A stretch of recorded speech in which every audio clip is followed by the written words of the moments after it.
Hey guys, Coach Tyler here with Momentum Throws, doing another analysis for Kaylynn Chapman. This is now our um, fourth or fifth week together. We've been doing a lot of drilling. We took a little bit of time off, but we've been doing a lot of drilling, a lot of correctional drills to get her going in the right direction, and I am loving where she's at right now. Our goal was to PR by the end of this month. It's May. We started working together, um, I believe, about 3 weeks ago, I guess. So the first part of May, and we're making some significant progress. We got a track meet tomorrow, so hopefully we can get some good marks and meet that PR goal. I'm sure we can. So let's go ahead and get this started.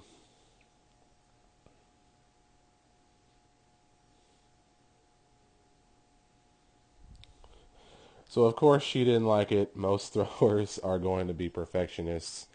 I was like that when I was competing, and I've just learned that every throw has some value to it. The good ones, the bad ones, the ones that go to the left, hook to the right, the ones where you foul, they all have and teach you something. Now, let's break this down. Let's go over some things that you do well. What I like initially is this setup piece here. We've spent a lot of time on making sure that we get around the left, and we're doing a lot better job. We still need to work on getting that right leg around this way. Change that up. Right leg around this way and a little bit wider. That's all right. One piece at a time. We kind of get it out a little bit. That's all right. What I also like is that left arm is staying relatively long. We can keep it longer. We can keep the discus more back here. Um, yes, but we are getting better with some of the things that we've been trying to correct. So I'm okay with that. And listen, any young thrower out there, guys, it's going to take a lot of time, especially when you've been throwing for years and unfortunately doing some things that are inhibiting your distance. It's going to take time to break some of those habits, and I prefer not to look at it as breaking. I look at it more as building new ones. And as much time as you spent doing the wrong thing, you're going to spend that much time and more doing the right things, right? So it's never perfect. All we're looking for is, can we figure out why we're doing this? What is the effect of why we're doing this? And then correct it. Now, left arm stays nice and long. We land in a pretty solid power position. I like those eyes to be back on that cone. And this part will be the next part of our throw that we have to improve on. That right foot does not rotate almost at all. That means your knee didn't rotate, your hip didn't rotate. You're missing out on so much in your throw because we're not actively rotating and staying grounded on the throw. Again, that's another one of those things that it takes a lot of time. You can say a non-reverse throw, a non-reverse drills can help you with that. Not necessarily. We just have to be very intentional with rotating the right side of our body and turning and staying back over the right. A lot of ways you can put that because we do kind of land and then shift forward as opposed to land, rotate, and around on the discus. So basically what that says is you get there, we have a bad habit of trying to throw the discus up and over ourselves, and that's something that we got to keep working on, okay? Now let's break it down a little further. I love where that discus is here. You're balanced, you're in control. We need to make sure that we keep pivoting this left heel. Heel needs to come out this way. Right leg needs to be up here and then around there. So we still need to clean up our back. We're just kind of shifting to our left toe and then spinning, and that's killing a lot of what we could have in terms of rotational speed from the back of the ring. Now, I'm one of those throwers, coach that's going to teach a linear turn, so I'm not going to touch too much on being super rotational, but because you are a little bit shorter, we do have to create a little bit more. We got to find the length somewhere.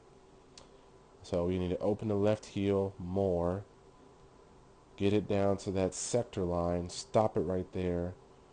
At this point, our right leg should be out this way, and then we should be coming around to the center. Okay. Now, when we're here, we are still, I don't know, this is just something that I'm convinced you were taught to do from somebody, but do you notice the discus is right here in front of your body? That's a no-no. We can't do that. We can't do that and then also maintain second stretch and feel the third stretch. I think that has a lot to do why you don't know exactly how that stretch is supposed to feel in the finish. You hear a lot of discus coaches that'll teach kind of throw it up on a shelf, that'll teach to force the orbit. So you kind of swing your arm forward and you throw it up in the air. And that's a forced orbit. You never want to force a natural orbit in the discus. That's counterproductive. Okay? So we need to make sure that we keep working on having the left arm long. At this point, your left arm, your eyes and shoulders should be more back here in this direction. The discus should be more or less over here, perfectly in line like that. Okay?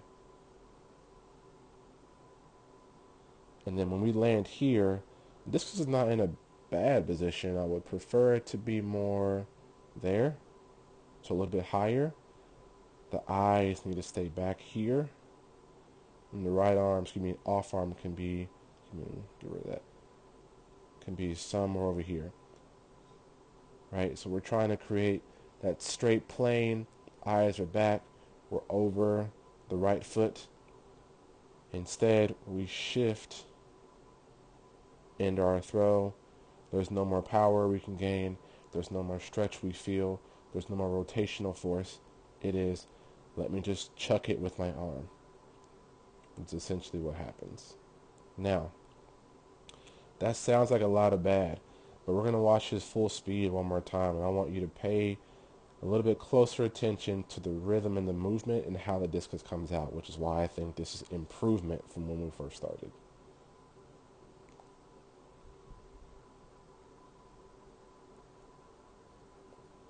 The discus is coming out with more speed, it's coming out with more rotation and velocity. We're learning how to move to left, we're learning how to block. We just got to start adding, fixing the back, continue fixing the drill in the back. We got to start getting a little bit more hip rotation to get it facing around in this direction as opposed to that direction. Okay, if it lands there, it has to rotate all the way around 270 degrees. That's a lot. And then we got to keep our left side moving so we can keep rotating, focusing on stretch number 1, which you kind of get there, focusing on stretch number 2, holding back, power position, stretch number 3, and then finish. Okay, that's what we need to be working on going forward. This weekend, I don't want you to think too much. You are ready to PR, we're ready to see the improvements, kind of enjoy some of the spoils this weekend, but we have a long way to go and a lot more distance that we can gain. Okay, so keep your head up, keep working, and the next phase, that's what we're going to be working on. Good job, Kaylynn.